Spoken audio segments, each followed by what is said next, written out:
C'est le calme avant la tempête au centre Vidéotron. Parce que dans quelques heures, les meilleurs hockeyeurs de 15 ans de l'Est du pays s'y présenteront dans l'espoir d'entendre leur nom prononcé par l'une des équipes de la Ligue junior maritime Québec.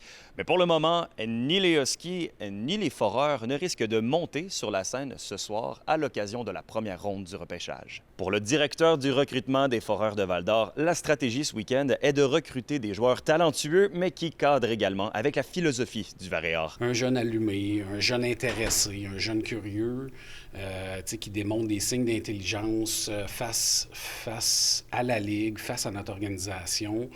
C'est des choses qui viennent nous chercher. C'est des jeunes qu'on recherche à travailler avec eux, qu'on souhaite pouvoir leur enseigner d'autres choses. Donc, la base de jeunes qu'on a acquis dans les dernières années, qu'on développe, qu'on travaille avec eux, et les choix qu'on a pour les prochaines années, là, on est à l'aise là où on est présentement. Le directeur général des Foreurs, Maxime Desruisseaux, considère que son équipe a franchi la prochaine étape. L'heure est aux économies en vue de coups d'éclat dans un futur rapproché. Je suis extrêmement content de ne pas être dans le boulier.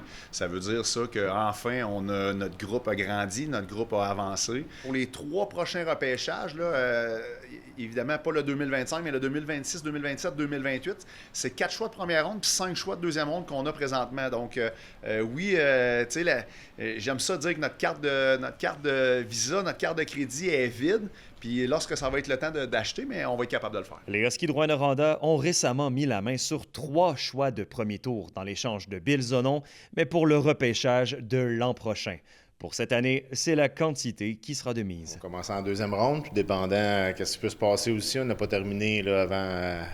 Tant que c'est pas commencé, puis ça va même jouer aussi durant le repêchage. On a 15 choix de repêchage cette année, donc on a encore beaucoup de choix. Donc c'est ça, on y va toujours avec le meilleur joueur disponible. Alors on va voir qu'est-ce que ça va nous apporter. Il faut piger à toutes les années, donc on va renflouer la banque de prospects. Là. Et pour ma part, je serai de retour avec vous lundi en studio dans le but de revenir sur tous les détails de ce repêchage 2025 de la LHJMQ. Alexandre Cabana, RNC Nouvelles, à Québec.